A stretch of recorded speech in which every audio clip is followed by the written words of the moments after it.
Convidamos o professor e psicólogo Tiago Morales Calva e pedimos para que ele contribuísse ao nosso trabalho. A primeira pergunta foi a respeito de como, sendo um profissional da psicologia, como ele via a importância da autonomia nas pessoas com deficiência. E a partir de seu referencial teórico, que é a psicologia social baseada no materialismo histórico dialético, com contribuições da psicologia histórico-cultural, o professor respondeu que o diferencial dessa perspectiva teórica é justamente ver as possibilidades do ser humano, ver a potência do ser humano e não ver o defeito, a deficiência ou limitação. E com isso, o princípio básico dessa escola psicológica é olhar as potencialidades da pessoa, os processos de superação por meio de mecanismos de compensação, ou seja, quando existe alguma coisa que está em deficiência na minha existência. Todo e qualquer ser humano é deficiente, e essa deficiência pode ser compensada, superada por outros mecanismos que vão compensar ou supercompensar esses aspectos que não estão íntegros na nossa existência, e verificar e promover a autonomia das pessoas também faz com que a gente não caia numa lógica de meritocracia, numa lógica ideológica baseada no neoliberalismo. Ou seja, precisamos ver quais são as condições sociais, como se dá a atividade dessa pessoa com deficiência, para que essas potencialidades sejam alavancadas, porque caso contrário a gente cairia em um subjetivismo ideológico.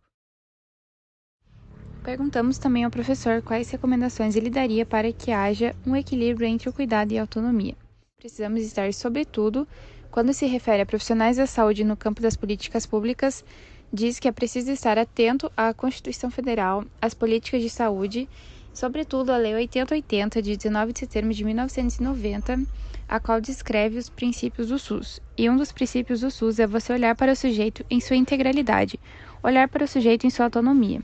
Então, demandas relacionadas à saúde exigem práticas de cuidado, mas essas práticas de cuidado, elas não podem cair em uma assistência pautada na tutela, pautada na lógica hospitalocêntrica, na lógica biologizante, na lógica que respalda o indivíduo no sentido de tolir todas as suas possibilidades de individualidade e de autonomia. Então, para o professor, a palavra-chave é cuidado. Olhar para uma pessoa com cuidado é, inevitavelmente, você não prejudicar as possibilidades de autonomia desse ser humano.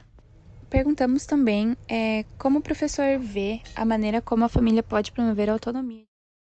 A família, da mesma forma que a sociedade, assim como da mesma forma que os profissionais da saúde precisam atuar, sempre no sentido de olhar para esse sujeito com a sua singularidade. A família precisa fazer a mediação desse sujeito no sentido de que esse indivíduo construa na diferenciação e cada vez mais a sua própria identidade, sua autonomia, sua personalidade, a sua maneira autônoma, voluntária de ser, estar e pensar nesse mundo.